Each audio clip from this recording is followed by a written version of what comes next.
J'ai décidé de vendre mon appartement. Entre mon travail, les enfants, les poissons, j'avais pas le temps de m'en occuper, j'ai préféré appeler un vrai professionnel.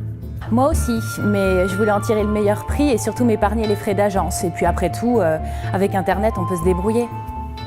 Du coup, j'ai fait le tour des agences pour avoir plusieurs estimations faites par des vrais professionnels et un plan de commercialisation. Donc j'ai estimé mon bien en ligne moi-même et j'ai essayé de constituer le dossier pour la vente. Et c'est là que la galère commence. J'ai signé en exclusivité avec la meilleure agence. En 2 jours, mon dossier de vente était monté.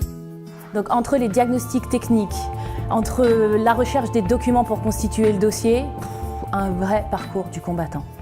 Il y a un photographe qui est venu, il a fait de très belles photos et il a même fait une petite vidéo. Ça a tout de suite déclenché des visites. Donc ensuite, il y a l'annonce.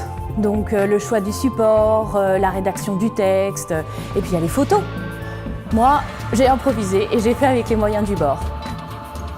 Très vite, j'ai eu une offre d'un client, il était parfaitement renseigné par le collaborateur de l'agence. Bon j'ai eu une tonne d'appels, une trentaine de visites en 2 mois, mais bon, moralité, des touristes, des critiques, et puis au final, j'avais aucun renseignement sur mes visiteurs, quoi. J'ai même eu peur du cambriolage. Et en plus, pour le financement, il avait un accord de principe de sa banque. Dire que j'ai été obligée de poser des RTT et de sacrifier mes dimanches. Non mais honnêtement, faut dire, j'étais beaucoup trop chère. On a signé un compromis de vente à l'agence, j'ai pu faire connaissance des acquéreurs, on a bu du champagne pour fêter ça. Moi, perte de temps et résultat, 0. Non mais en fait, l'immobilier, c'est un vrai métier.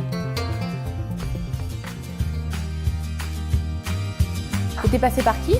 Je suis passée par l'immobilière Parent. Bon je vais les appeler.